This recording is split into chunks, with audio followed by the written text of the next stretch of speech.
Minulla oli ylläri tänä aamuna hukassa, mutta nyt se löytyy. Täällä se on äipän kanssa saunavaunun tykönä.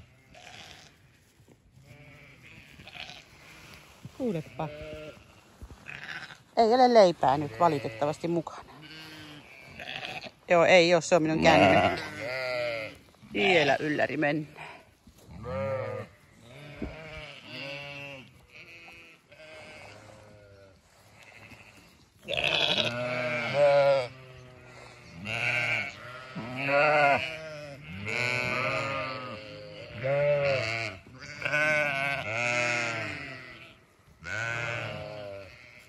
Sieltä tullaan joka puolelta.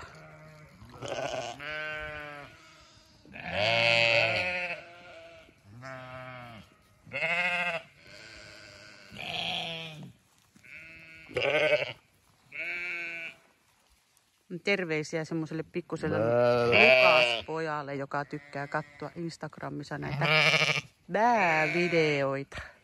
Sain semmoisen viestin tuossa yksi päivä, tai luin tuolta Instagramista semmoisen kivan jutun. Täältä näitä bääjuttuja nyt tulee.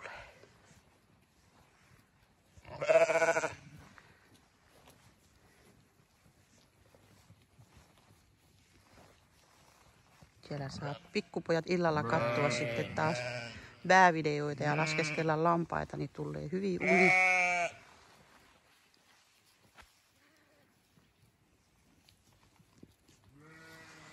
Ootko säkin leipää vailla?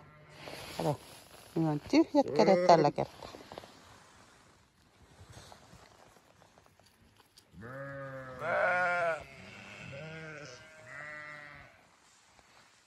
Kyllä se ylläri menee äiskän mukaan.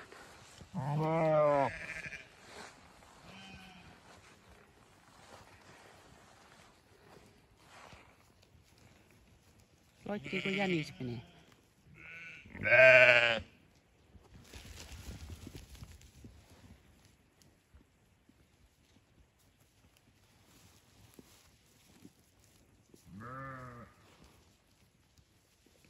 Minäkin seuraavalla kerralla ottaa leipää mukaan. Sovitaan niin.